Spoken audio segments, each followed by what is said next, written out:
سأقدم لكم اليوم التردد المهم الذي عمل ضجة كبيرة منذ بداية العام الجديد، ظهور قنوات جديدة على هذا التردد 12/6/88 معدل ترميز 27500 والاستقطاب عمودي رأسي أو حرفي.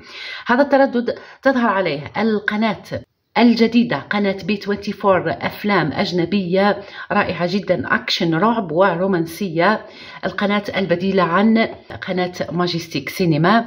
أيضا أحبائي قنوات سوريا، حلب اليوم HD وقناة اليوم HD على هذا التردد. أيضا ظهور قناة كهرمانا، القناة أيضا جديدة ظهرت بالأمس فقط على هذا التردد. قناة الدولة أيضا، قناة أحوازنا، قناة الشاهد الفضائية الكويتية أيضا حاضرة على هذا التردد. وسأوافيكم بالقنوات التي ظهرت على هذا التردد في الفيديوهات القادمة. لن أطيل عليكم، أشكركم جزيل الشكر على حسن المتابعة والإصغاء. إن كنتم تريدون المزيد من القنوات ما عليكم إلا ترك تعليق أسفل هذا الفيديو. دمتم في رعاية الله وحفظه. سلام.